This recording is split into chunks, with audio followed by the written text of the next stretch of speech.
Facebook live में आप लोगों का स्वागत है। आज हम लोगों ने बातचीत का विषय रखा है हजारी प्रसाद द्विवेदी की इतिहास और आलोचना दृष्टि। विषय अपने आप में ही बहुत बड़ा है, फिर भी उसके जो कुछ ऐसे प्रश्न जो सामान्य तौर पर हम लोगों की बहुत सारी समस्याओं को समझने में मदद कर सकते हैं। उसमें साहित्य के सवाल हो सकते हैं, उसमें संस्कृति के सवाल भी हो सकते हैं, उसमें समाज के सवाल हो सकते हैं। उनमें से कुछ चीजों को हम लोग इस बातचीत में आपके सामने रखेंगे।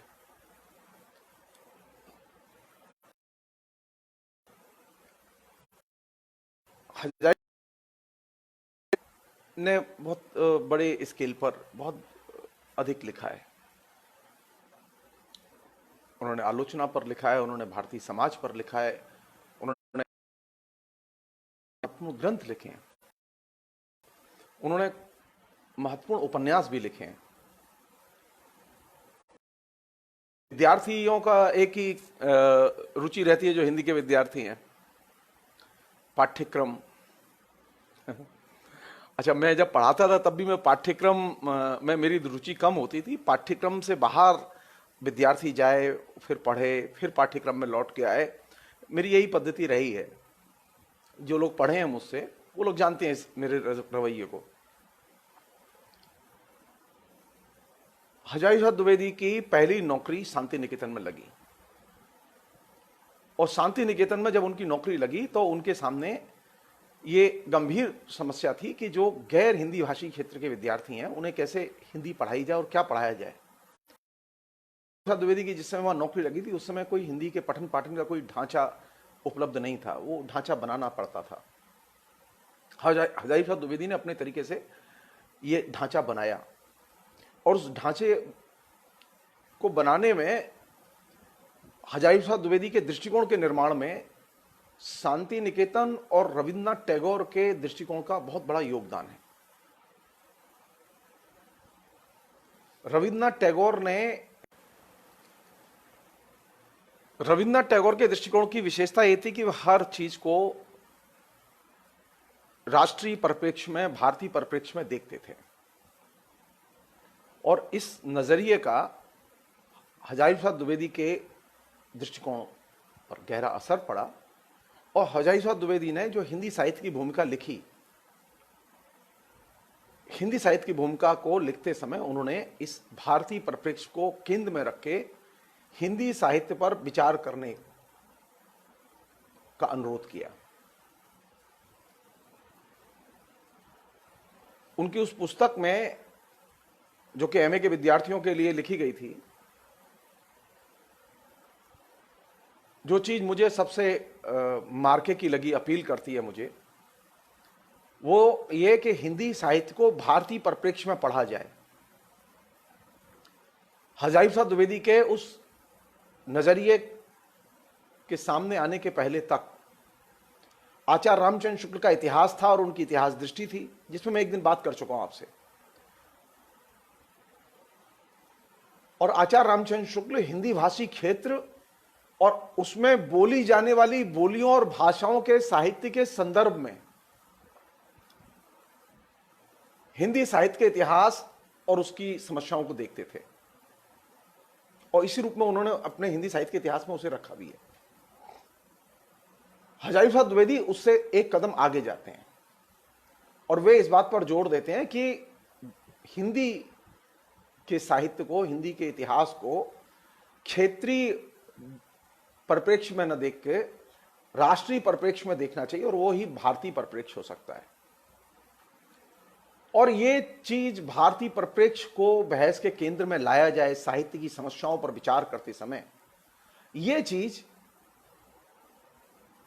मेरे ख्याल में एक नई चीज थी, और इसने हिंदी के साहित्य को, हिंदी की आलोचना को, हिंदी के लेखकों को बहुत दूर तक प्रभावित किया।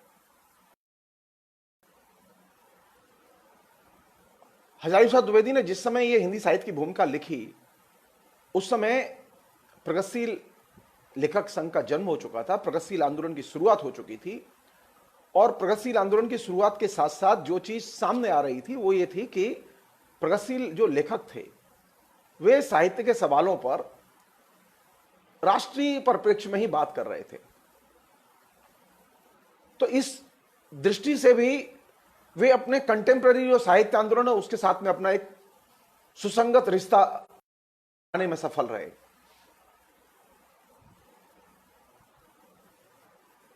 उसका एक परिणाम यह भी निकला कि हिंदी साहित्य की आलोचना में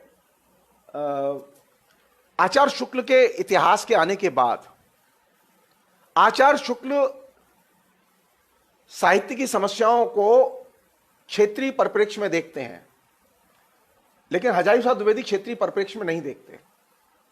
और इसका असर पड़ा कालांतर में भक्ति काल पर जो भी विचार हुआ, भक्ति आंदोलन पर जो भी विचार हुआ, वो विचार भारतीय परिप्रेक्ष्य में हुआ कि दक्षिण में कैसे भक्ति आंदोलन शुरू हुआ।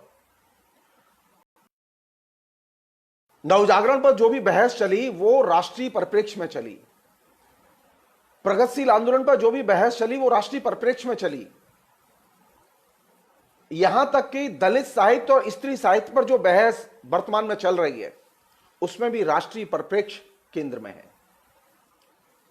इसलिए यह हजारी प्रसाद द्विवेदी के दृष्टिकोण की एक बहुत महत्वपूर्ण उपलब्धि मानी जाएगी कि हिंदी की आलोचना ने, हिंदी के लेखकों ने उनके इस नजरिए का व्यवहार में स्वागत किया और पालन किया। हजारी प्रसाद द्विवेदी ने एकदम भिन्न पद्धति अपनाई थी, जिसकी वजह से नामवर जी ने दूसरी परंपरा उसे कहा था। शुक्ल जी की परंपरा से भिन्न परंपरा के रूप में उसका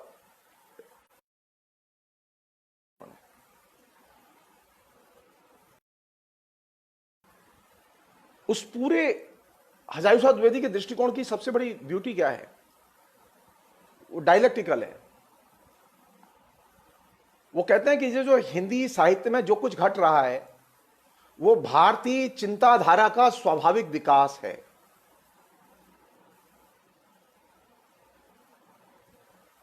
और इस डायलेक्टिकल पद्धति को वे फिर दो बहुत महत्वपूर्ण सवाल उठाते हैं और वे सवाल आज भी बहुत रिलेवेंट हैं।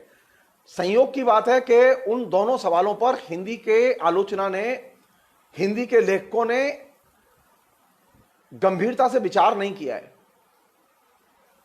यहां तक कि अन्य भाषा के लोगों ने भी उस पर विचार नहीं किया है। उस पुस्तक में हजारी प्रसाद द्विवेदी ने जो दो प्रश्न उठाए,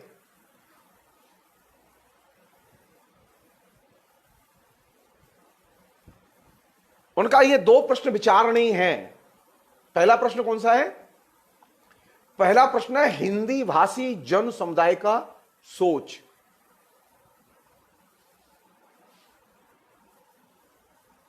और दूसरा प्रश्न है हिंदी के प्रति नकारात्मक रुख।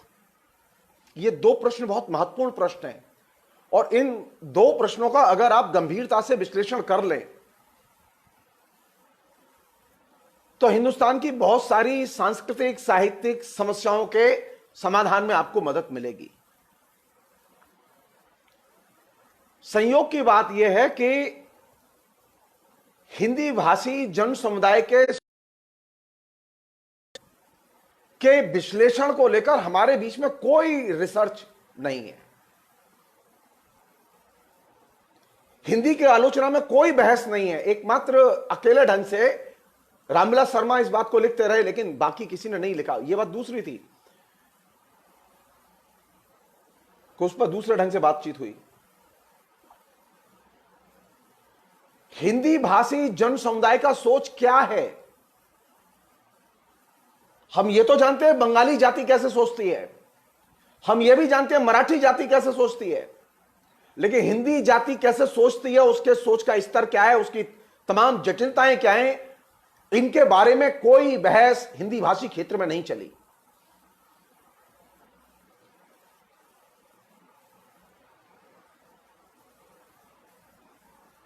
हिंदी भाषी क्षेत्र में जो सारी की सारी जो डिबेट चली है वो कृति केंद्रित है, लेखक केंद्रित है, लेकिन हिंदी भाषी जनता का सोच उसकी आलोचना के केंद्र में नहीं है।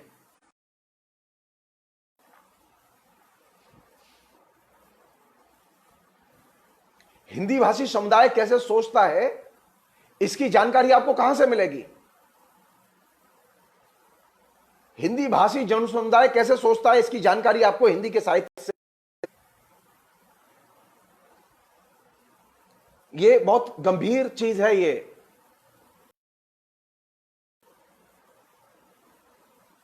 बंगला के लोग, मराठी के लोग जो विकसित माने जाते हैं, तमिल के लोग, तेलुगु के लोग, मलयालम के लोग, ये विकसित नेशनलिटीज है, यहां बहुत ही विकसित साहित्य है। ये अपने यहां के साहित्य के मूल्यांकन के लिए, साहित्य के स्तर के सोच के मूल्यांकन के लिए, अपनी जनता के सोच के मूल्यांकन के लिए हिंदी साहित्य को रेफरेंस पॉइंट के तौर पर इस्तेमाल नहीं करता।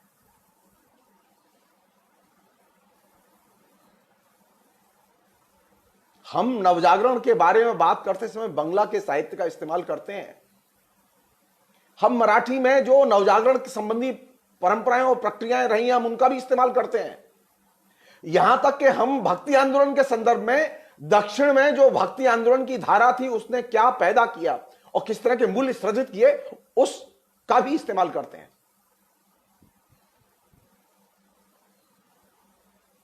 लेकिन क्या हिंदी भाषी जनता के सोच को प्रतिबिंबित करने वाले हिंदी साहित्य के संदर्भ का मराठी में, बंगला में और दूसरे साहित्य के लोग या आलोचक इस्तेमाल करते हैं? मेरी नजर से नहीं गुजरा।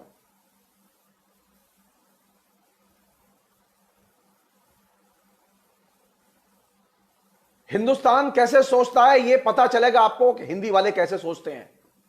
हम दिमाग से निकाल दें कि बंगला कैसे सोचता है और मराठी कैसे सोचता है।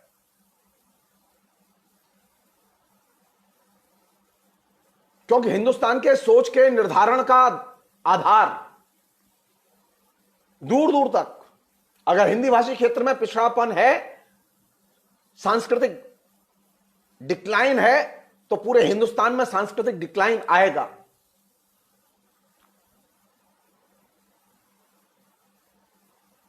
बंगला में बहुत सांस्कृतिक उन्नयन था, हिंदी बहुत पीछे थी, हिंदी भाषी जनता बहुत पीछे थी।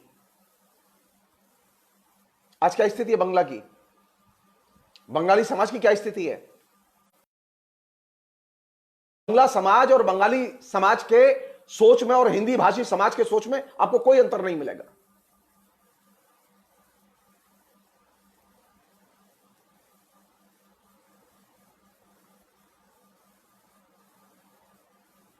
मुझे लगता है कि यह प्रश्न जो हजायूसा द्विवेदी ने अपने हिंदी साहित्य की भूमिका नामक पुस्तक में उठाया था, वो प्रश्न आज भी रिलेवेंट है कि हमें हिंदी भाषी समाज के सोच का मूल्यांकन करना चाहिए। हिंदी भाषी समाज कैसे सोचता है, उसके लिए उन्होंने हिंदी साहित्य को एक रेफरेंस पॉइंट के तौर पर इस्तेमाल किया कि वहां उस सोच का प्रतिबिंबन होता है।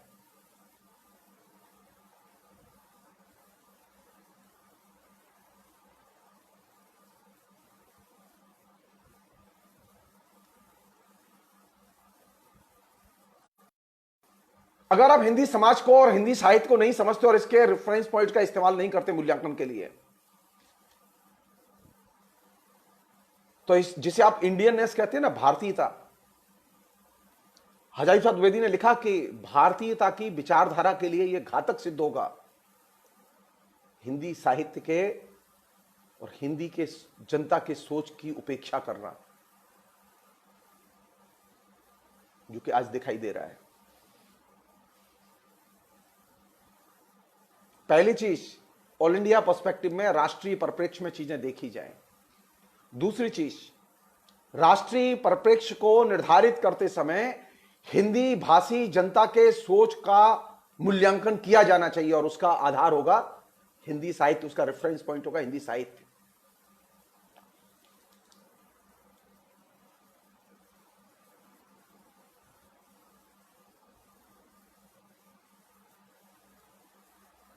जब अब उन्होंने हिंदी भाषी क्षेत्र की बात कही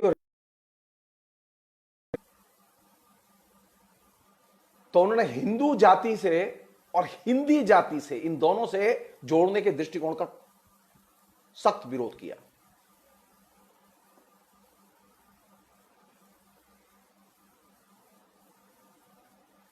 तो जब लोग हिंदी भाषी क्षेत्र की बात करते हैं तो वो उसे हिंदू बनाने की कोशिश करते हैं, या फिर हिंदी जाति बनाने की, नेशनलिटी, जो कि रामविलास शर्मा ने की। हजारी प्रसाद द्विवेदी ने अपने दृष्टिकोण में इन दोनों ही चीजों का निषेध किया कि इनसे बचना चाहिए।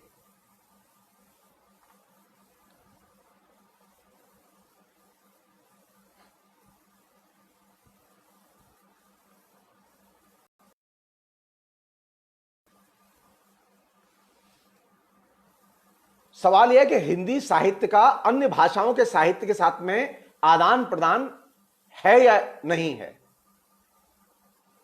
70 साल हो गए डेमोक्रेसी का विकास हुए, कंपैरेटिव लिटरेचर का भी विश्वविद्यालयों के पाठ्यक्रम में समायोजन किए कई दशक गुजर गए।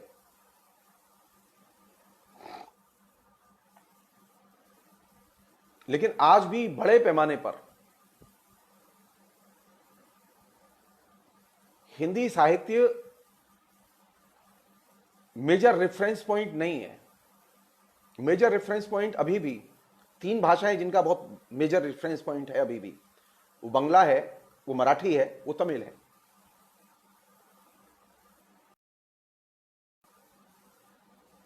तो नया जो रेफरेंस पॉइंट बनेगा जिस पर भारतीय साहित्य और भारतीय विचारधारा, इंडियननेस, वो किसके आधार पर बनेगा? भाषी जनता के सोच के आधार पर, उसके मूल्यांकन के आधार पर।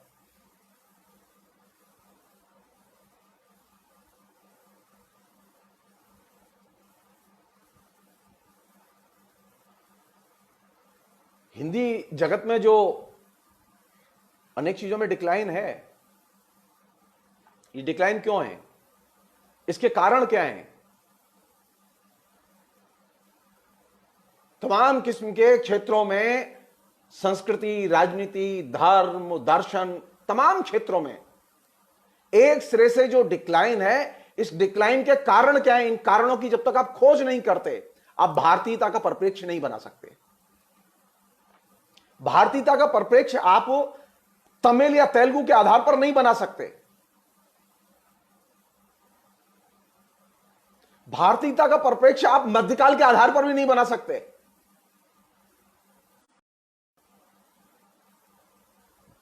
भारतीयता का परिप्रेक्ष्य बनाने के लिए हिंदी भाषी समाज के सोच को जानना, उसका मूल्यांकन करके उसकी बारीकियों को सामने लाना बेहद जरूरी है।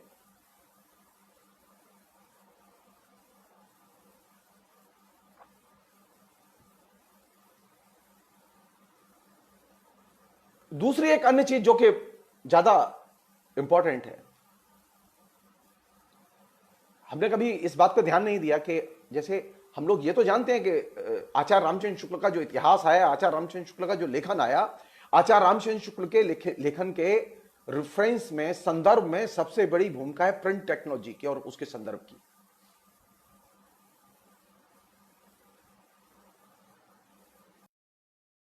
प्रिंट टेक्नोलॉजी के संदर्भ में अपनी आलोचना का और अपनी इतिहास दृष्टि का विकास नहीं करते, बल्कि वो इलेक्ट्रॉनिक मीडियम के, दृश्य माध्यमों के संदर्भ में अपनी आलोचना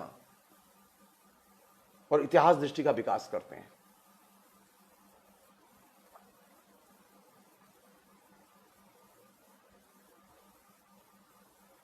आचार्य शुक्ल के यहां इतिहास लिखते समय नेशनलिज्म उनके केंद्र में था, राष्ट्रवाद उनकी चिंता के केंद्र में था, ओरिएंटलिज्म की आलोचना करना उनके केंद्र में था। उनके यहां नेशनलिज्म की और प्राच्यवाद की, दोनों की स्थितियों के बारे में एक आलोचनात्मक दृष्टिकोण मिलता है।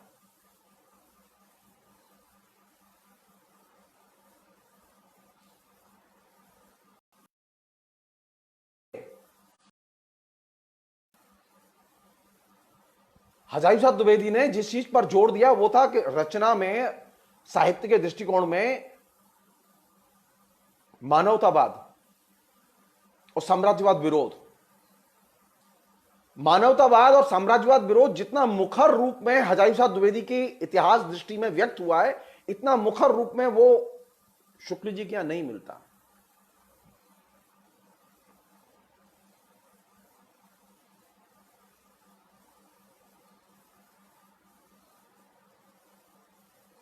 शुक्ल जी ने जब इतिहास लिखा तो उन्होंने साफ लिखा कि इस इतिहास का आधार शिक्षित जन है।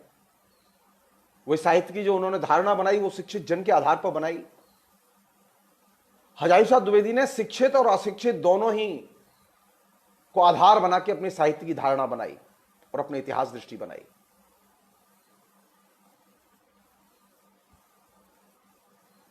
जो लोग हिंदी साहित्य पढ़ाते हैं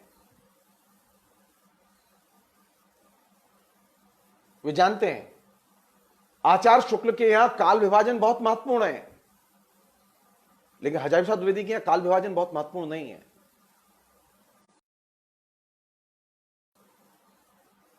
वह इतिहास की अखंड धारा का वर्णन करते हैं, वहां काल विभाजन नहीं है।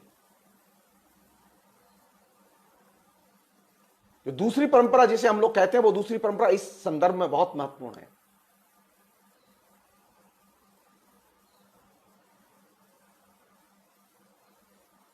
आचार्य शुक्ल जब इतिहास लिखने गए तो उन्होंने संस्कृत की परंपरा के साथ में हिंदी साहित्य का कोई रिलेशन बनता है इसकी तरफ ध्यान ही नहीं दिया।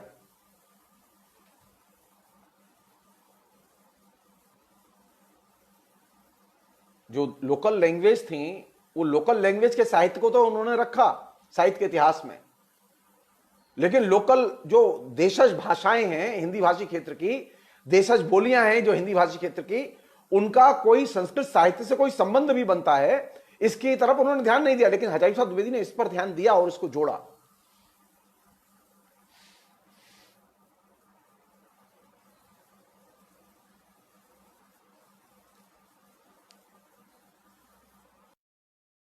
शुक्ल जी ने तथ्यों पर बहुत जोर दिया, तथ्य बहुत महत्वपूर्ण थे शुक्ल जी के लिए। हजारी प्रसाद द्विवेदी के लिए तथ्य और आख्यान बहुत महत्वपूर्ण थे, दोनों ही चीजें महत्वपूर्ण थी। शुक्ल जी के लिए आख्यान महत्वपूर्ण नहीं थे। मैं अभी आपके लिए ये स्थिति कर सकता हूं कि मैं ये जो बातें आपसे मैं एक एक घंटे में करता हूं ना, ये मैं एक लिस्ट बना के आपसे मैक्सिमम 5 या 7 मिनट में खत्म कर सकता हूं, और वो एकदम आचार्य रामचंद्र शुक्ल की पद्धति होगी। मैं तथ्यों को 1 2 3 4 5 6 करके आपके सामने पेश कर दूं। लेकिन भारत की परंपरा वह नहीं है। भारत की परंपरा आख्यान की परंपरा भी है। भारत में हर कोई चीज अपने एक आख्यान, अपने एक नैरेटिव के साथ आती है। हमारे यहां नैरेटिव पसंद किया जाता है, आख्यान बहुत महत्वपूर्ण है हमारे यहां। इसलिए आचार्य शुक्ल की परंपरा से भिन्न हजारी प्रसाद द्विवेदी ने जिस चीज पर जोर दिया वो यह कि अगर साहित्य की आलोचना का विकास होना है तो उसे आख्यान और तथ्य इन दोनों का ही इस्तेमाल करना होगा। आख्यान भी महत्वपूर्ण है, यानी लोग कैसे कहते हैं, उसकी शैली क्या है, कहने का तरीका क्या है, लोगों ने तथ्यों को कैसे रचा, किस शैली में रचा।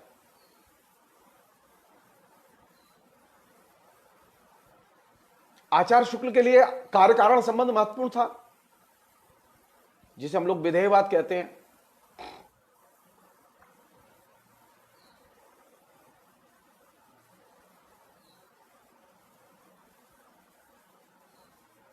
हजारी प्रसाद द्विवेदी ने कार्य कारण संबंध से अलग हटकर भी चीजों को सामने रखा,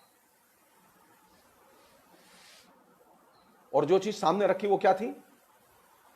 वो थी डायलेक्टिकल पद्धति। हजारी प्रसाद द्विवेदी हर चीज को डायलेक्टिकली देखते हैं, आचार्य शुक्ल डायलेक्टिकली नहीं देखते। इसलिए आचार्य शुक्ल जब मध्यकाल में जाते हैं, में दाखिल होते हैं,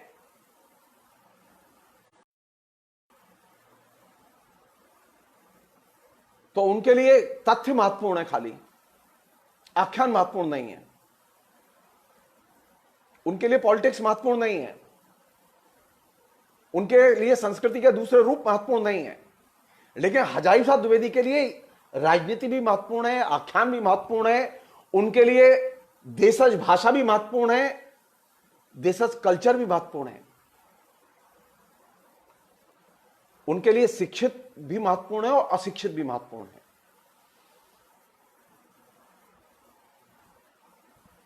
और यही वजह है कि हजारी प्रसाद द्विवेदी एक भिन्न परंपरा को निर्मित करते हैं, जिसे नामवर सिंह ने दूसरी परंपरा के नाम से स्थापित किया।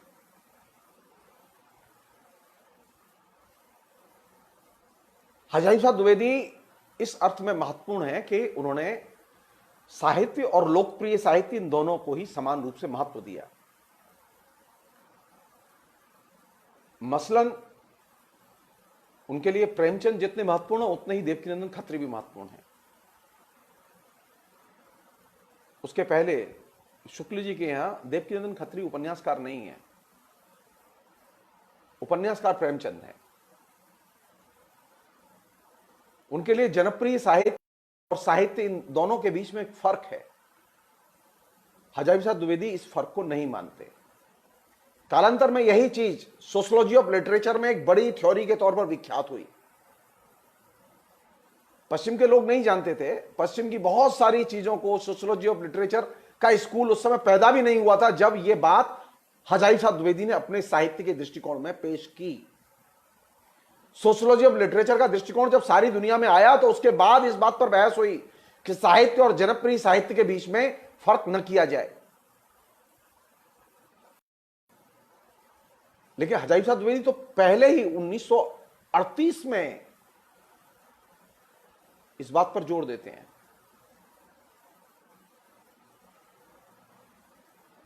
तो निश्चित तौर पर एक शुक्ल जी से भिन्न परंपरा तो है जिसका उन्होंने निर्माण किया है। वो ऐसी परंपरा नहीं है जिसको कि हम सीधे कहें कि ये शुक्ल जी की परंपरा का विकास है। एक और चीज है जो बहुत ज्यादा मार्के की है। आचार्य शुक्ल के सामने भी यह स्थिति थी कि उनके सामने विश्व युद्ध हो चुका था, प्रथम विश्व युद्ध का अनुभव था उनके सामने। लेकिन आचार्य शुक्ल की इतिहास दृष्टि में विश्व युद्ध का कहीं कोई रिफ्लेक्शन नहीं आता। इसके विपरीत हजारी प्रसाद द्विवेदी की इतिहास दृष्टि के केंद्र में दो दो विश्व युद्ध और उनका रिफ्लेक्शन आता है। और यही वजह है कि वे ह्यूमन राइट्स को सबसे महत्वपूर्ण मानते हैं। और आज की डेट में कौन सी चीज महत्वपूर्ण है? ह्यूमन राइट्स का डिक्लेरेशन आया बाद में, विश्व युद्धों के खत्म होने के बाद संयुक्त राष्ट्र संघ ने 48 में अडॉप्ट किया उसे। हजारी प्रसाद द्विवेदी उन पहले हिंदी के आलोचकों में से पहले आलोचक जो कि मानवाधिकार को साहित्य का बुनियादी आधार बनाते हैं, अपनी इतिहास दृष्टि का बुनियादी आधार बनाते हैं।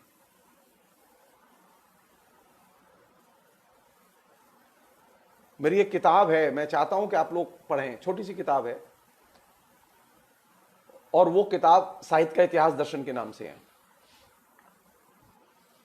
मैं नॉर्मली अपने लेक्चर में मैं अपनी किताब का जिक्र नहीं करता, मुझे प्रचार नहीं करना है। सस्ती किताब है, वो मिल जाएगी आराम से आपको।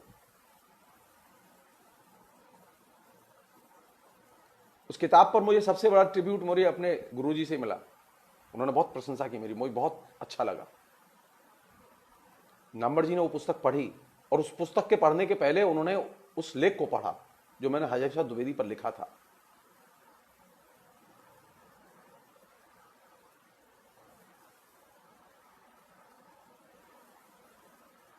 मैंने इस बात को अंडरलाइन किया जो कि आलोचना में नॉर्मली अंडरलाइन पहले नहीं किया गया, कि हजारी प्रसाद द्विवेदी की इतिहास दृष्टि का आधार मानवाधिकार है, उनकी आलोचना का आधार मानवाधिकार है और इस आधार पर उनकी आलोचना को देखा जाना चाहिए। और यही वो जो कि लिटरेरी क्रिटिसिज्म में कालांतर में नामवर सिंह की आलोचना में विकसित होता है।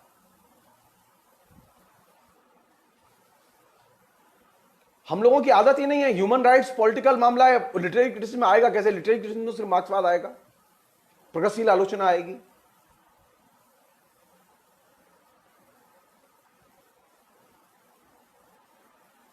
दूसरी परंपरा की जो खोज नामवर जी ने की और जिसको कि उन्होंने अपने तरीके से रखा,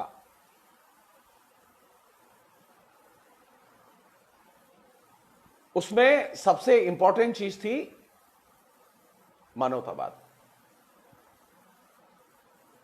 और मानवतावादी परिप्रेक्ष्य।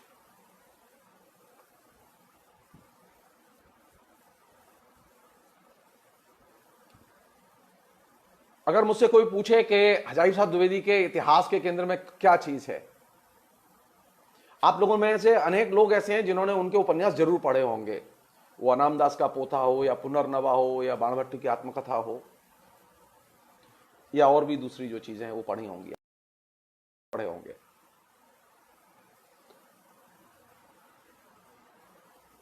हजारी प्रसाद द्विवेदी के इतिहास के केंद्र में सिर्फ दो चीजें हैं, रोमांस और प्रेम।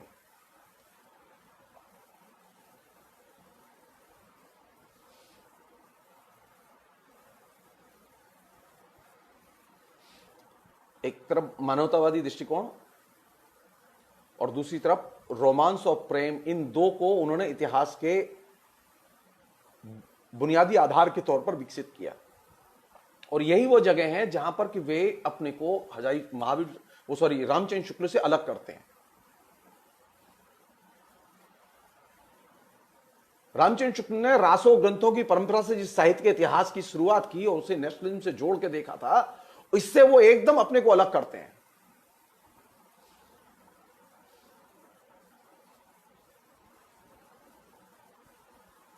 उन्होंने रामचंद्र शुक्ल के साहित्य के इतिहास के वर्गीकरण की कोटियों को नहीं माना।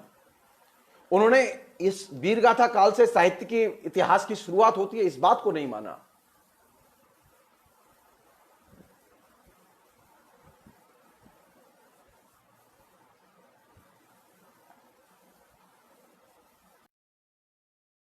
आचार्य शुक्ल की जो साहित्य दृष्टि थी उसका प्रेरणा स्रोत था छायावाद। प्रगतिवाद शुरू हुआ था, छायावादी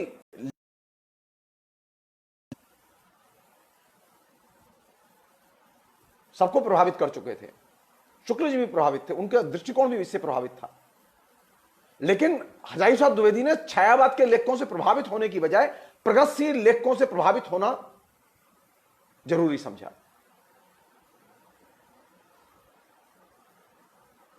तो शुक्ल जी जिस छायावाद हजारी प्रसाद द्विवेदी उससे आगे निकल जाते हैं और वो प्रगतिशील आंदोलन और उसके दृष्टिकोण पर जोर देते हैं।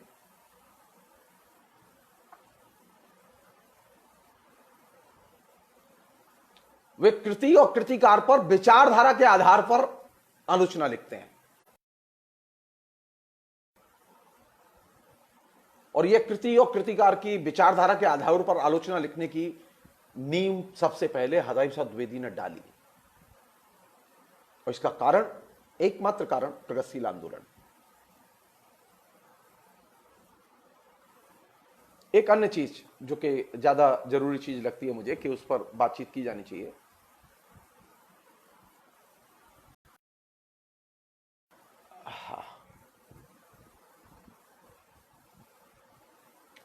उन्होंने एक बहुत इंपॉर्टेंट बात कही है वो हिंदी साहित्य की भूमिका में। उन्होंने कहा है कि ये जो हिंदी भाषा और उसकी जो बोलियों का साहित्य आचार्य शुक्ल ने जिस तरह से उसका ढांचा बनाया, उसमें उन्होंने ये स्थापित करने की कोशिश की कि हिंदी भाषा जो है और उसकी जो बोलियों का साहित्य वो एक दूसरे से जुड़ा हुआ है और एक दूसरे से प्रभावित है।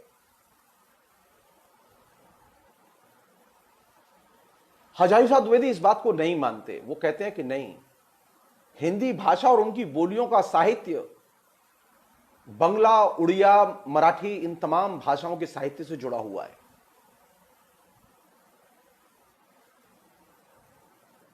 तो साहित्य की नई सीमाएं कहां से शुरू होंगी? पुराने कैटेगराइजेशन से शुरू होंगी कि हिंदी को हिंदी के संदर्भ में देखो, हिंदी भाषी क्षेत्र की बोलियों के संदर्भ में देखो, या नए संदर्भ में शुरू होंगी? मसलन अगर आधुनिक हिंदी का विकास हुआ है तो आधुनिक हिंदी के विकास में बंगला का क्या असर है, मराठी का क्या असर है?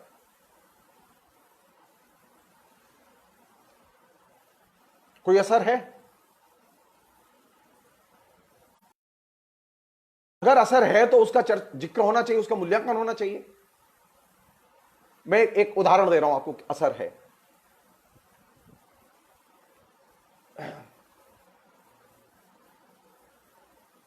हिंदी में जो उपन्यास है ना, हिंदी में कैसे उपन्यास लिखे जाते थे पहले? हिंदी में जो उपन्यास आ रहे थे उनमें अधिकतर उपन्यास वे अय्यारी और रोमांस के उपन्यास थे। गोपाल राम गहमरी और देवकीनंदन खत्री और दूसरे तमाम लोगों ने जो उपन्यास लिखे थे उसमें राधा मोहन गोस्वामी भी शामिल हैं।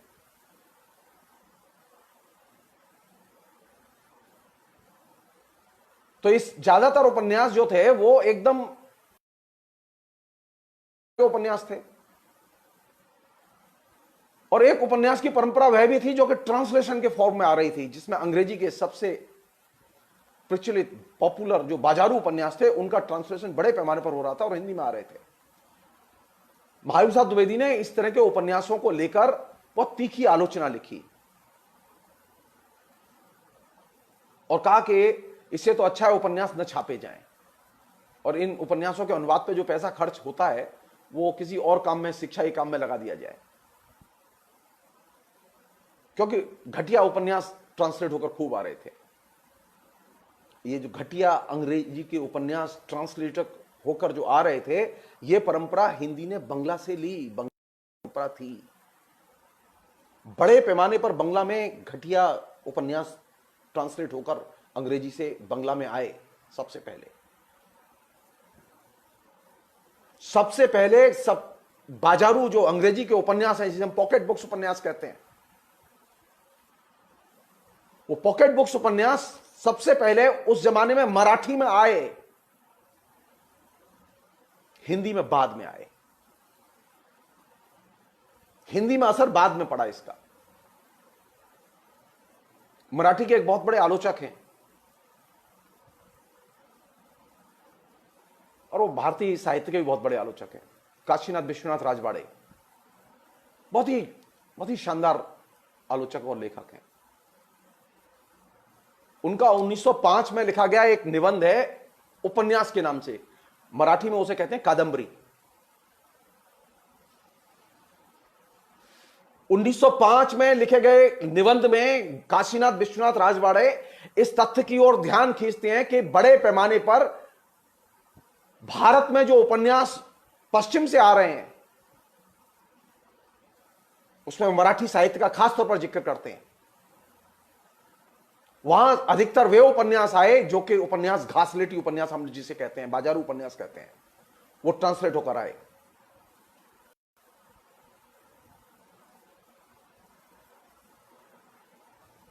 उपन्यास का जो कॉन्सेप्ट आया वो भी अंग्रेजों से ही आया, जिसे हम उपन्यास कहते हैं। वो हमारी भारतीय आख्यान परंपरा के अनुकूल नहीं था।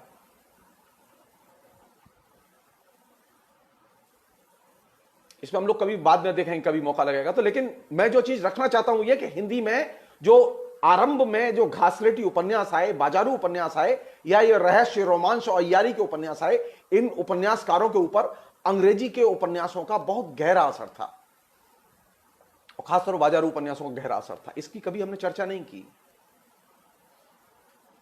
हमें देवकीनंदन खत्री तो पसंद है, लेकिन हमें देवकीनंदन खत्री पर पश्चिम के बाजारू उपन्यासों का क्या असर है, इस पर हमने कभी विचार विमर्श ही नहीं किया, क्योंकि हमारे यहां कोई तुलनात्मक ढंग से देखने का कोई शास्त्र ही नहीं है। जिन लोगों ने देवकीनंदन खत्री के बारे में लिखा,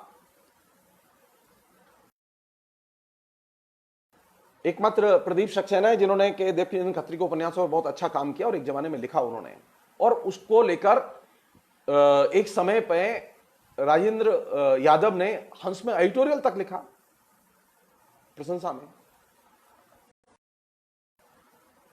कि कैसे साम्राज्यवाद विरोध की चेतना उन उपन्यासों में है।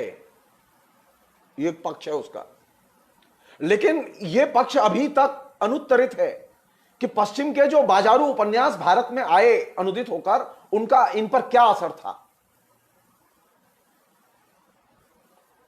इनका कोई अध्ययन नहीं है हमारे बीच में।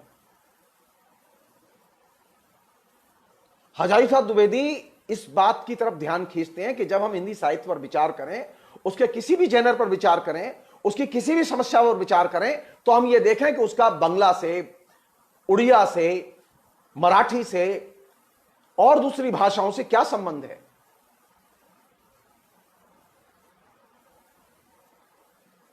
हमने यह संबंध स्थापित करने की कोशिश ही नहीं की। यह चिंता की चीज नहीं है। यह चिंता की चीज नहीं कि राजा राममोहन राय के रिफॉर्म मूवमेंट का, ईश्वरचंद विद्यासागर के रिफॉर्म मूवमेंट का भारतेंदु पर या 19वीं शताब्दी के साहित्य के लेखकों पर असर क्यों नहीं पड़ा? जबकि ज्यादातर समय, उस समय भारतेंदु हरिश्चंद्र कलकत्ते में ही रहते थे, आते जाते रहते थे।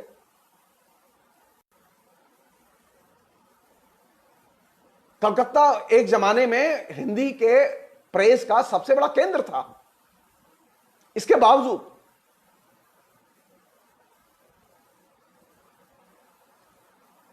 19वीं शताब्दी का सबसे महत्वपूर्ण इशू था सती प्रथा का विरोध। भारतेंदु हरिश्चंद्र क्या ये प्रश्न ही गायब है? चिंता होगी। अब ये मत कहिएगा कि हिंदी भाषी क्षेत्र में तो सती नहीं होती थी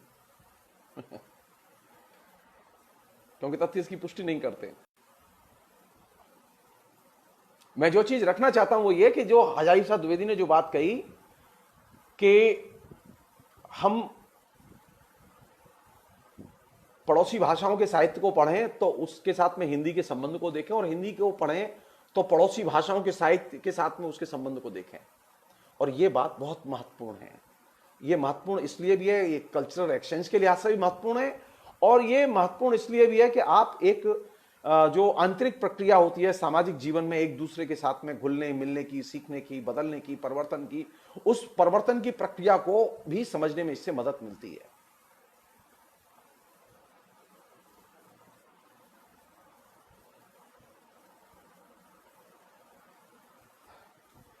उन्होंने एक बहुत ही मजेदार बात की तरफ ध्यान खींचा है। उनका एक फेमस कोटेशन है, अगर आप कहें तो मैं सुनाता हूं उसे। बहुत छोटा सा कोटेशन है। उन्होंने लिखा है, वस्तुतः इस देश में इतिहास को ठीक अर्थ में कभी नहीं लिया गया। बराबर ही ऐतिहासिक व्यक्ति को पौराणिक या काल्पनिक कथानायक जैसा बना देने की प्रवृत्ति रही है। कुछ में दैवी शक्ति का आरोप करके पौराणिक बना दिया गया है, जैसे राम, बुद्ध, कृष्ण आदि, और काल्पनिक रोमांस का आरोप करके उन्हें निजंदरी कथाओं का आश्रय बना दिया गया है, जैसे उदयन, विक्रमादित्य, हाल, जायसी के रतन सेन, रासो के पृथ्वीराज में तथ्य और कल्पना, फैक्ट्स और फिक्शन का अद्भुत योग हुआ है। कोटेशन 1।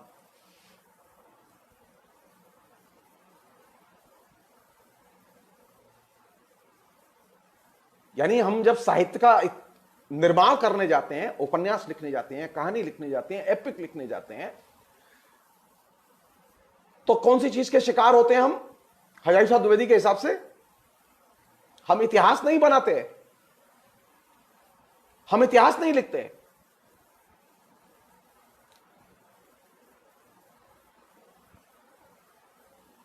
हम उसे देवी देवताओं की, राजा महाराजा की कहानी में कन्वर्ट कर देते हैं, या फिर निजंदरी कथाएं बना देते हैं उन्हें।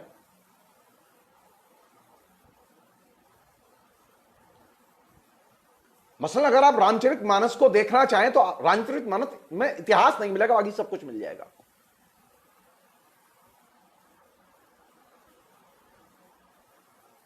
मलिक मोहम्मद जायसी के पद्मावत में आपको सब कुछ मिल जाएगा, लेकिन इतिहास नहीं मिलेगा।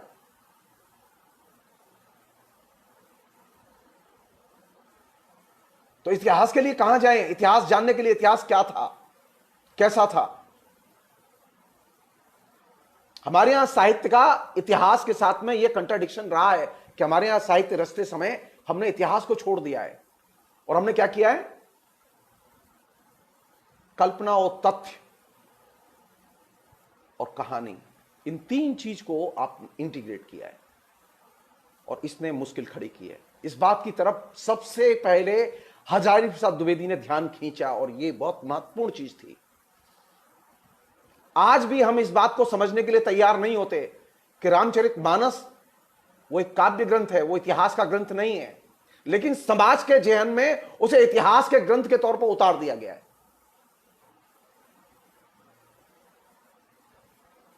लेखक ने उसे उसमें इतिहास के लिए जगह ही नहीं छोड़ी है।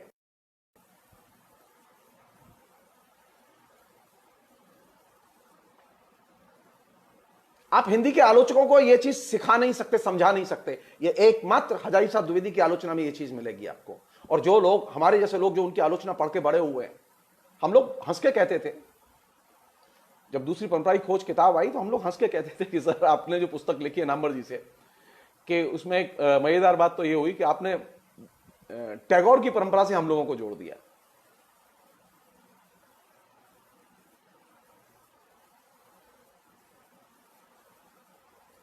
ये नरेश गोस्वामी जी पूछ रहे हैं इतिहास की भूमिका है, उस पुस्तक में है ये चीज उनके मध्यकालीन बोध का स्वरूप जो पुस्तक है उसमें भी है। ये पद्धति और ये दृष्टिकोण उनका आदिकाल नामक पुस्तक में भी है, मतलब कई जगह ये चीज फैली हुई है। और जो मैंने अभी ये कोटेशन बोला ये बाकायदा उसमें है।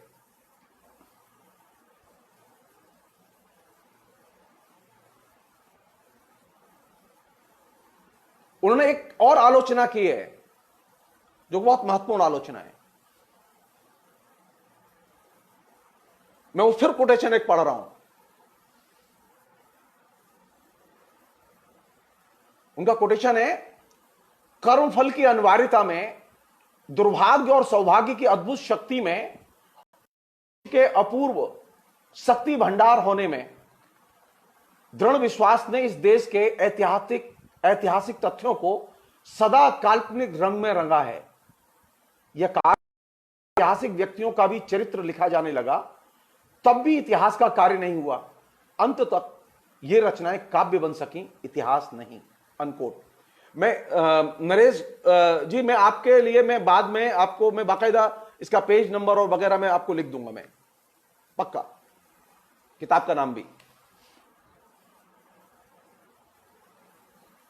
उन्होंने आगे लिखा है, कोट, जिस प्रकार भारतीय कवि काल्पनिक कथानकों में ऐसी घटनाओं को नहीं आने देता जो दुख परक विरोधों को उकसाएं, उसी प्रकार वह ऐतिहासिक कथानकों में भी करता है। सिद्धांततः काव्य में उस वस्तु का आना भारतीय कवि उचित नहीं समझता जो तथ्य और औचित्य की भावनाओं में विरोध उत्पन्न करे, दुखोद रेचक विषम परिस्थितियों, ट्रेजिक कंट्राडिक्शंस की सृष्टि करे। परंतु वास्तव जीवन में ऐसी बातें होती ही रहती हैं, इसलिए इतिहास आश्रित काव्य में ये बातें आएंगी ही। बहुत कम कवियों ने ऐसी घटनाओं की उपेक्षा कर जाने वाली बुद्धि से अपने को मुक्त रखा है। यही कारण है कि इन ऐतिहासिक काव्यों के नायक को धीरोदात्त बनाने की प्रवृत्ति प्रबल हो गई है, परंतु वास्तविक जीवन के कर्तव्य, विरोध और आत्म प्रतिरोध जैसी बातें उनमें नहीं आ पाती। ऐसी बातों के न आने से इतिहास का रस भी नहीं आ पाता और कथानायक काल्पनिक पात्र की कोटि में आ जाता है। और ऐसे प्रसंगों को तो वे भरसक नहीं आने देना चाहता जहां कथानायक के नैतिक पतन की सूचना मिलने की आशंका हो। कोटेशन बंद। ये जो कोटेशन मैंने अभी नरेश जी बोला, उनकी एक पुस्तक है हिंदी साहित्य का उद्भव और विकास, राजकमल से छपी है ये पुस्तक। और ये दोनों कोटेशन उस पुस्तक के 49 और 50 पेज पर हैं। इस पुस्तक की भी एक मजेदार कहानी है। जब वो चंडीगढ़ में थे तो चंडीगढ़ में किसी पब्लिशर ने उनको, जो मुझे ये अपने गुरुजी से सुनने को मिली है, तो किसी पब्लिशर ने उनको बुक कर लिया गया विद्या के इतिहास की। हजारी साहब द्विवेदी ने कमिट कर लिया, उससे कुछ पैसे भी ले लिए, अब पुस्तक लिखी न जाए। सो धीरे धीरे करके एक सहयोगी क्रम में जो मिल जाता था उससे वो पुस्तक में कहते थोड़ा तू भी लिख दे, तू भी लिख दे। इस तरह से वो पुस्तक लिखी गई। हिंदी साहित्य का उद्भव और विकास पुस्तक जो कि 1952 में आई, वो कई लोगों के सामूहिक प्रयास से लिखी गई, लेकिन वो पुस्तक है तो हजारी प्रसाद द्विवेदी की।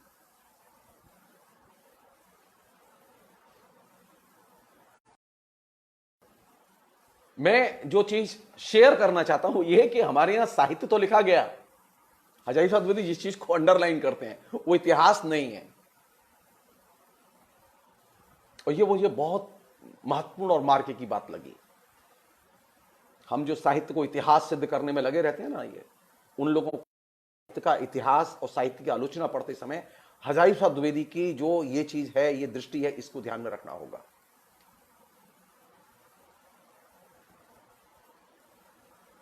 एक आखिरी बात कह के मैं ये चीज खत्म करूंगा। मैं बातें बहुत सारी हैं।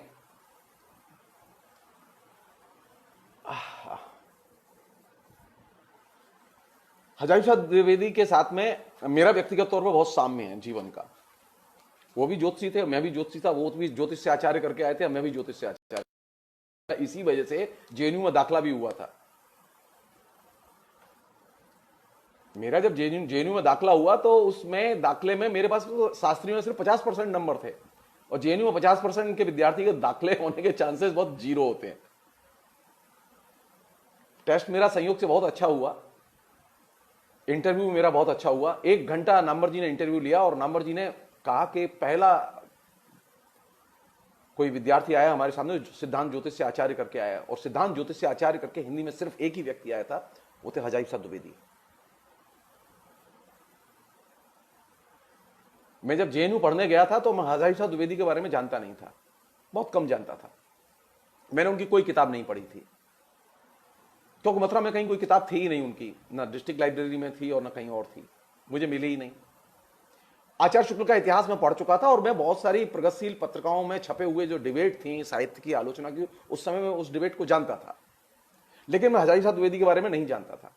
मुझे नामवर जी ने पूछा भी तो मैंने कहा नहीं, मैं नहीं जानता। तो उस समय जो एक घटना घटी उसका मैं जिक्र करना बहुत जरूरी समझता हूं।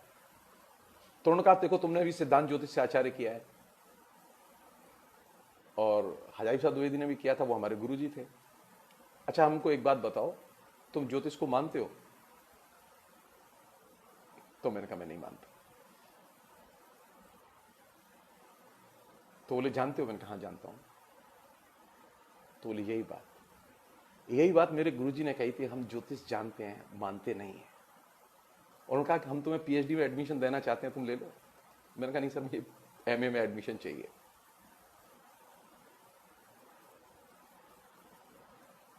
हम ज्योतिष जानते हैं, मानते नहीं है। कोई भी आएगा, हजारी प्रसाद द्विवेदी के पास कोई भी आता था, और बाई चांस की बात थी, मैं जेएनयू जाने के पहले मैंने जो सबसे पहले जो पुस्तकें लिखी वो 2 ज्योतिष पर ही पुस्तक लिखी।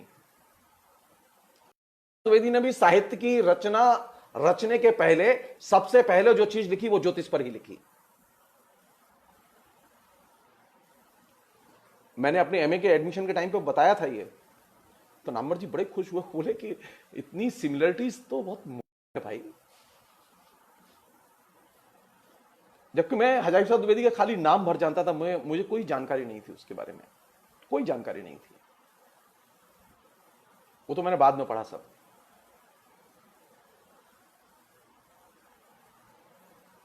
हजारी प्रसाद द्विवेदी के दृष्टिकोण की सबसे जो मूल्यवान चीज जो मुझे लगी, जिसने मुझे सबसे ज्यादा प्रभावित किया, एक सूर बहादुर थापा जो लखनऊ यूनिवर्सिटी में प्रोफेसर, उन्होंने एक प्रश्न पूछा था मुझसे, वो अभी मेरे दिमाग से उतर के मैं अभी जस्ट याद आया। उन्होंने पूछा था कि धर्मवीर ने जो कबीर संबंधी जो आलोचना लिखी है हजारी प्रसाद द्विवेदी की, उसके बारे में कुछ आप।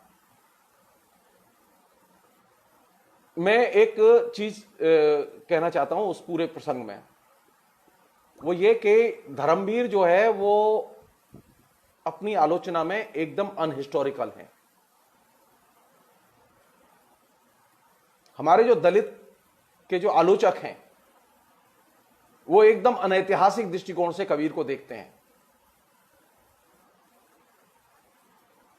हजारी प्रसाद द्विवेदी ने जो कबीर नामक जो पुस्तक लिखी है, उस कबीर नामक पुस्तक का जो सबसे महत्वपूर्ण एरिया है वो है कबीर का हिस्टोरिकल डेवलपमेंट।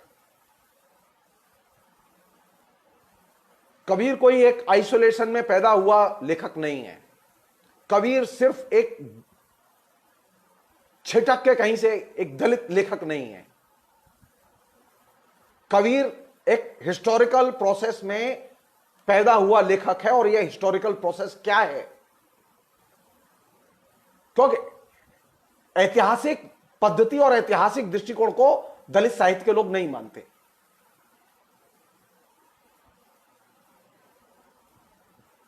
उसकी एक दो झलक दे रहा हूं मैं। उस कबीर पर जो हजारी प्रसाद द्विवेदी का लेखन है, उसकी ताकत का अंदाजा लगाएं हम लोग। जो नाथों और सिद्धों का साहित्य था, उस नाथों और सिद्धों के साहित्य की परंपरा के साथ में उसके विकास के क्रम में वे कबीर को देखते हैं। और आप मेरे कहने से कबीर नामक पुस्तक दोबारा पढ़िए और आप देखिए कि उसमें गुरु गोरखनाथ के बारे में क्या लिखा है उन्होंने। जिन दलितों के बारे में यह जाना जाता था और माना जाता था कि वे अनपढ़ होते हैं और जाहिल होते हैं, ज्ञान शून्य होते हैं, भक्त तो थे।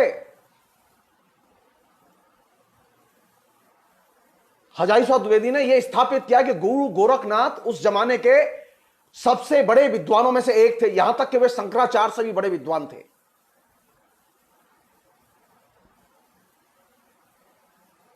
नाथों और सिद्धों की परंपरा एकदम दलितों के लेखकों और सिद्धों की परंपरा से जुड़ती है। दलित जाति के लोग सबसे ज्यादा थे उसमें।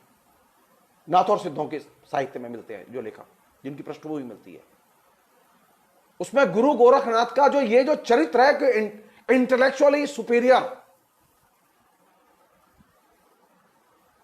ये चरित्र तो कहीं नहीं मिलता, कहीं नहीं मिलता।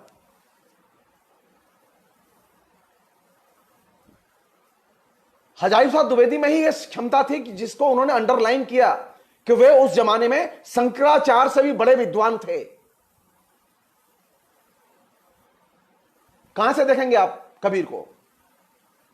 कबीर को नाथों सिद्धों की उस समृद्ध ज्ञान परंपरा के क्रम में देखेंगे या उस परंपरा के क्रम में देखेंगे जहां ये दलित वंचित होते हैं? हजारी प्रसाद द्विवेदी का सबसे बड़ा कंट्रीब्यूशन यह है जिसे कि हम लोग समझ नहीं पाए।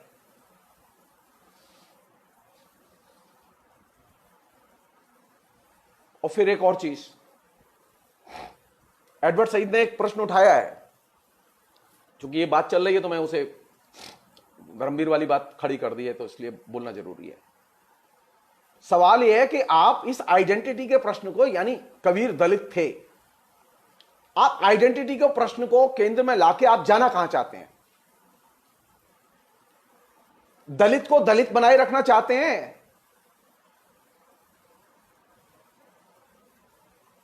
चमार को चमार बनाए रखना चाहते हैं? जाना कहां चाहते हैं? एडवर्ड सईद ने कहा कि जब आइडेंटिटी के प्रश्न पर हम विचार करें या आलोचना में हम किसी भी प्रश्न पर विचार करें तो हमें यह सवाल उठाना चाहिए कि आखिर हम जाना कहां चाहते हैं, हमारा लक्ष्य क्या है।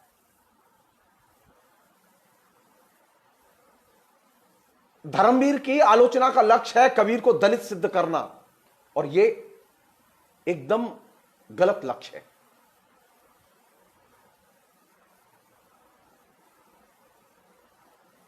हजारी प्रसाद द्विवेदी का लक्ष्य ही अलग है। जैसा कि मैंने अभी आपसे कहा, उनके आलोचना के केंद्र में ह्यूमन राइट्स और मनुष्य है। वहां शुरुआत जरूर पृष्ठभूमि से होती है कि किस सामाजिक पृष्ठभूमि में लेखक पैदा हुआ है, लेकिन उसका लक्ष्य है मनुष्य की खोज करना और मनुष्य की सत्ता को स्थापित करना। वे कबीर के जरिए मनुष्य की खोज करते हैं और मनुष्य की सत्ता की सुपीरियरिटी स्थापित करते हैं। इसलिए जब आप आइडेंटिटी के प्रश्न पर दाखिल होते हैं तो सवाल यह किया जाना चाहिए कि आइडेंटिटी के प्रश्न पर विचार करते हुए आप जाना कहां चाहते हैं। धर्मवीर कबीर को दलित बनाना चाहते हैं और हजारी प्रसाद द्विवेदी उसे मनुष्य बनाने के तौर पर और मनुष्य के तौर पर देखते हैं। एक लेखक मनुष्य की प्रक्रियाओं से कैसे गुजरता है और कैसे वो मनुष्य के उच्चतर बिंदु को प्राप्त करता है, अनुभूतियों के स्तर पर, सृजन के स्तर पर, वह उनके चिंतन का, आलोचना का लक्ष्य है। जाहिर है कि जो दलित आलोचना है धर्मवीर की, वो आलोचना वो मानवाधिकार के परिप्रेक्ष्य से लिखी गई आलोचना नहीं है, वह जातिगत परिप्रेक्ष्य से लिखी गई आलोचना है, और वह एक तरह से आलोचना के ह्रास की सूचक है, वह आलोचना के विकास की सूचक नहीं है।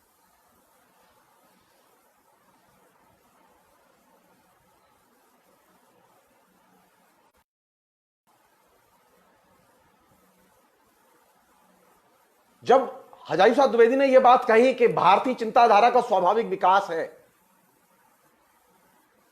हमारा हिंदी साहित्य का इतिहास,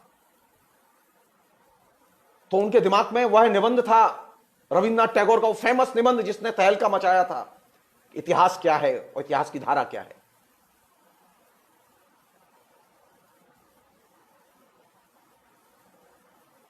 अनेक चीजें हैं ऐसी जो गुत्थम गुत्था कर रही हैं, लेकिन उसके केंद्र में कौन सी चीज है?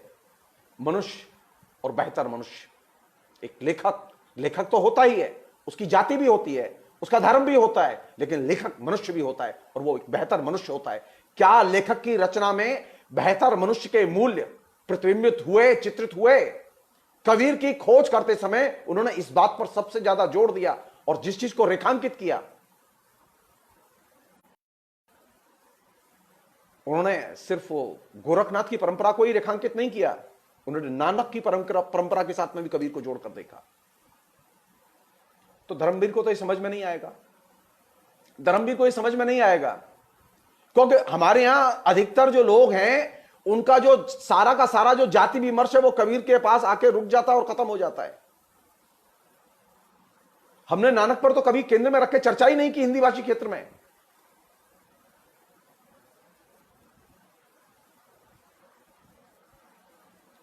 नानक और उनके साथ जुड़ी हुई परंपरा को केंद्र में रख के चर्चा करने का पहला प्रयास, एकमात्र प्रयास हजारी प्रसाद द्विवेदी ने किया था। मेरे पास अभी किताब नहीं है, नहीं तो मैं आपको दर्जनों उदाहरण सुना सकता था उसके।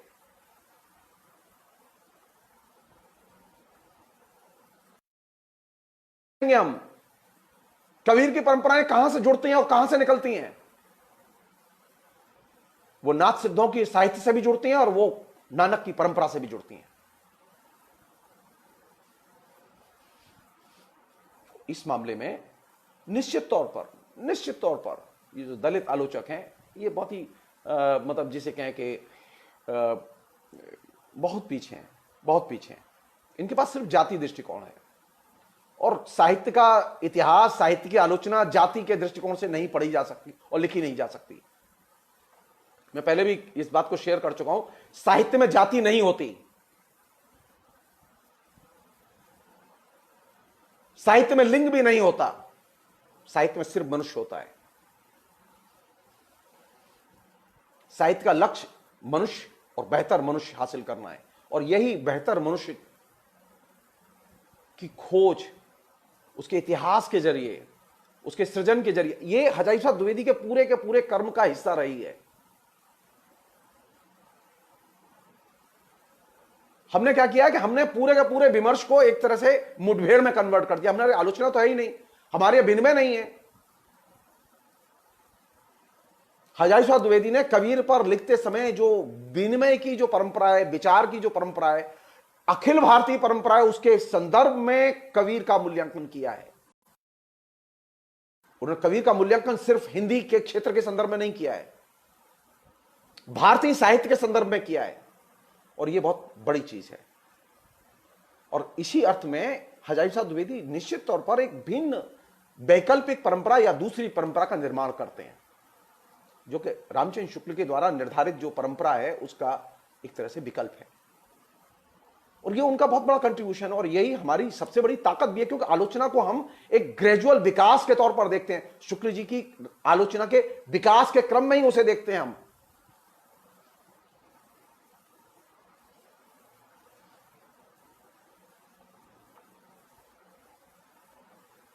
आखिरी चीज, और जो कि बहुत ही अच्छी चीज है, होता बढ़िया कि इस पर खूब बात होती, कि उपन्यास जो उनके तीनों हैं, वो तीनों उपन्यास फेमिनिस्ट एंगल से लिखे गए उपन्यास हैं।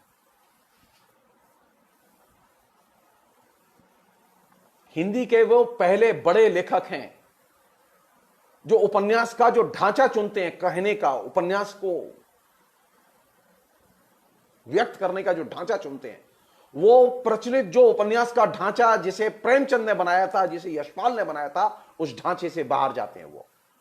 क्योंकि प्रेमचंद के पास में, यशपाल के पास में जो उपन्यास का ढांचा है, वह ढांचा वह है जो कि ब्रिटिश लेखकों ने, ब्रिटिश उपन्यासकारों ने निर्मित किया था।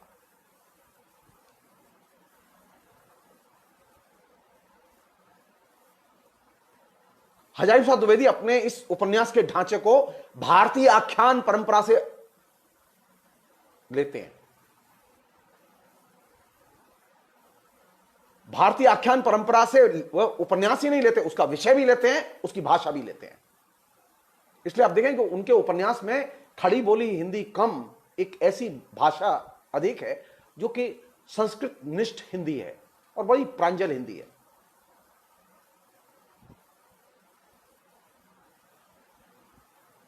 यह वह हिंदी नहीं है जिसकी प्रेमचंद ने रक्षा की और प्रेमचंद ने विकास किया। यह प्रेमचंद से भिन्न हिंदी है। यह वह उपन्यास का ढांचा नहीं है जिसको प्रेमचंद ने निर्मित किया। अगर आप उपन्यास का गंभीरता से अध्ययन करेंगे कि उपन्यास का जो ढांचा, जो पैटर्न, जो जेनर का पैटर्न प्रेमचंद ने हासिल किया, विकसित किया, वह पैटर्न वह था जो कि ब्रिटिश उपन्यासकारों ने निर्मित किया था।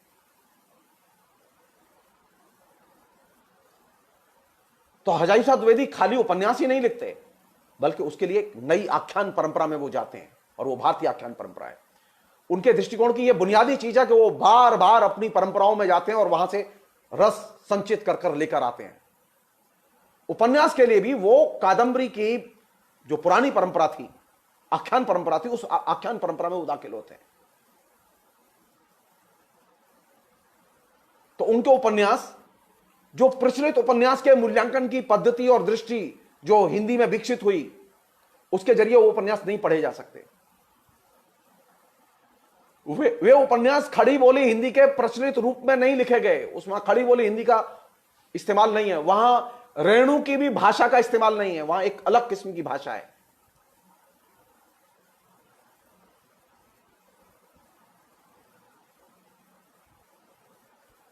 नहीं, नरेश जी, आप जो कह रहे हैं बात अपनी जगह ठीक है। वो जाति तो है,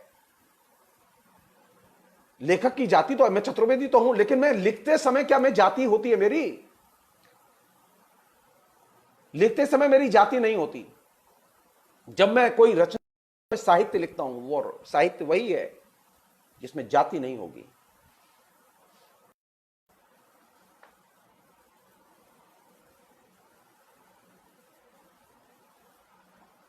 जाति की अनुभूति नहीं होगी। एक उदाहरण लें हम लोग बहस के लिए, थोड़ा सा और इसे इनरिच करें। मसलन अगर हम शीरी फरियाद प्यार करेंगे, एक लेखक शीरी फरियाद के इश्क पर, प्यार पर रचना लिखेगा और उसको परफॉर्म किया जाएगा मंच पर,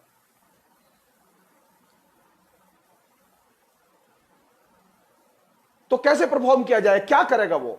अगर मान लो मसलन नायक को नायिका का चुंबन लेना है, तो क्या वो चुंबन दिखाएगा? नहीं, वो कविता लिखेगा, वो चुंबन कविता में आएगा।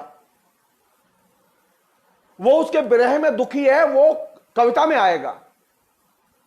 तो ये जो उसके दुख का, उसके प्यार का, उसके चुंबन का जो कविता में रूपांतरण है, यानी जब आप उसको परफॉर्म देखते हैं, लैला मजनू का जब आप परफॉर्मेंस देखते हैं मंच पर, तो वहां कविता चल रही होती है, अभिनय के साथ में कविता चल रही होती है, साहित्य होता है वो। वहां फिजिकल जो है उसके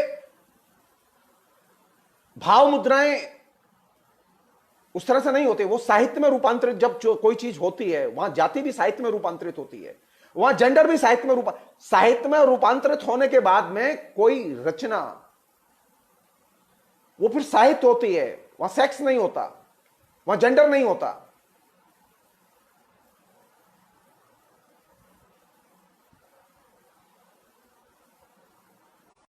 जब कालिदास की रचना पढ़ते हैं तो आप कालिदास की रचना पढ़ के साहित्य पढ़ते हैं। आप ये नहीं देखते कि मेघदूत में उसकी जाति क्या है, मेघदूत की। अभिज्ञान शाकुंतलम पढ़ते हुए आपके दिमाग में जाति नहीं आती।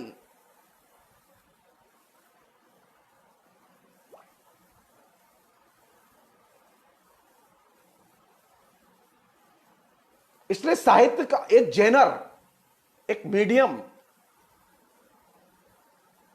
वो एक ऐसा मीडियम है जहां के जाति, लिंग, धर्म, ये पहचान के जो रूप हैं जिन्हें कि हम दैनंदिन जीवन में रोज देखते हैं, ये अपने आप इनका लोप होता चला जाता है। ये रूपांतरण की उसकी ब्यूटी है। अन्यथा तो फिर साहित्य साहित्य नहीं रह जाएगा, फिर तो वो जाति का एक्सटेंशन हो जाएगा, धर्म का एक्सटेंशन हो जाएगा। साहित्य की ताकत वही है कि जहां ये चीजें गुम हो जाएं, रूपांतरित हो जाएं, और यही वह चीज मनुष्य को और बेहतर मनुष्य बनाती है।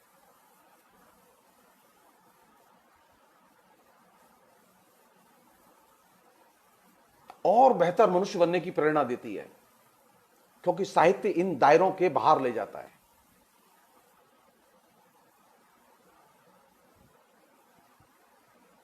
अगर कबीर पढ़ने के बाद में अगर आप दलित रह गए तो कबीर की सबसे बड़ी असफलता है ये। कबीर पढ़ने के बाद में तो सबसे बड़ी सफलता यह होनी चाहिए कि आपको दलित बोध से कबीर मुक्त कर दे।